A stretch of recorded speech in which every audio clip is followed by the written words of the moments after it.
often think I see monsters when I'm using public transport. It's mainly on the train, but I once saw the hat of a giant from the upper deck of a number 68 bus. His hat was a trilby, about the size of a street lamp. His face would have been level with the advertisement on the side of a bus. The giant was the only monster I believe I ever saw when on a bus. Monsters tend to congregate around train tracks and can occasionally be glimpsed on a station platform.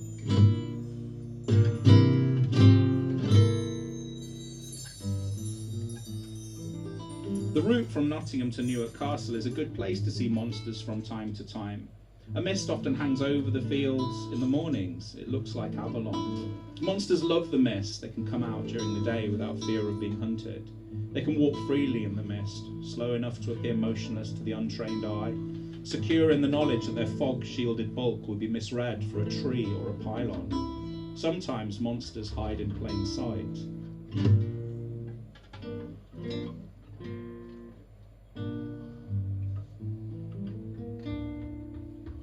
There's an island that I call Cow Island, just in front of the final bridge before the train pulls into Newark Castle Station. Cow Island isn't an island surrounded by water. It is an elevated hillock of mud that cows like to stand on. I suppose the safety in numbers when monsters are nearby. The reason I mention the island is that there is a man who can sometimes be seen on the other side of the bridge near Cow Island. You can often see him firing a hunting catapult at a burnt-out car. If you catch him at the correct angle, his eyes glow. There is a family of cannibals that live in the middle of a junkyard in an abandoned bus near a Toby carvery just outside Carlton Station. They warm themselves by a fire lit inside an old oil drum burning in the lower decks of a rusty double-decker bus. Sometimes I think the train itself might be a monster.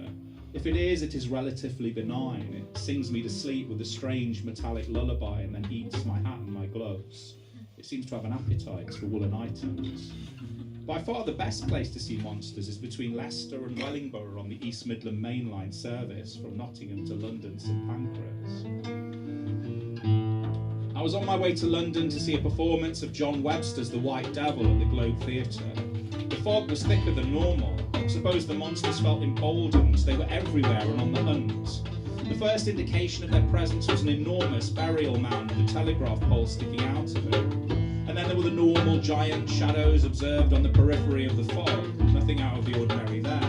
Little that would raise the hackles of a seasoned observer like myself. Then I saw an assembly of creatures lined up in a row behind a ridge, their foreheads and their large, spiky, shock-headed beat of hair clearly visible behind the ridge.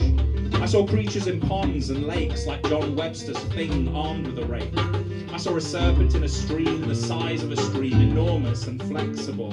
I saw a living bronze statue of a World War II Battle of Britain fighter pilot taking a molten piss against a warehouse wall. I saw a tower block gouged in two by some recently departed gargantuan. I arrived in London and left the monsters behind me. I decided to walk across the city to Blackfriars and the Globe Theatre. I don't ever travel by tube when I'm in London. If you think there are monsters on the East Midland Mainline, you better believe it's a good idea to avoid the London Underground. It was a long walk. It's always longer than I think it's going to be. I passed through Covent Garden, not the most direct route I realised, but I was far too early for my play and had plenty of time to kill. I cut through the yard of the Actors Studio. I'd never been here before. There was a statue of what looked like a Roman soldier falling from a horse.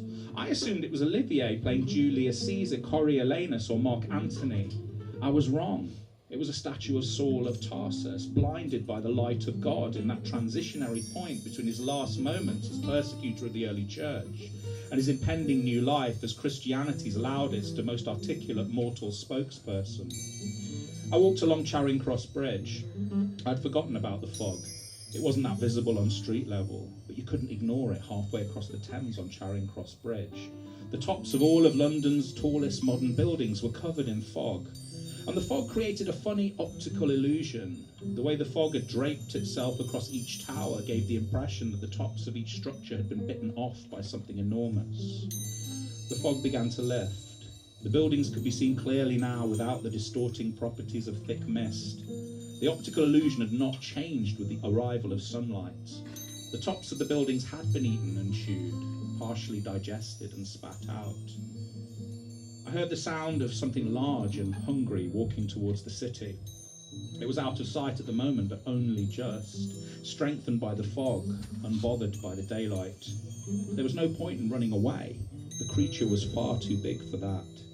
So I stayed where I was on Charing Cross Bridge, praying that the statue of Saul of Tarsus wasn't just a statue, that he would wake up and do something, or at least tell us all what to do. Thank you.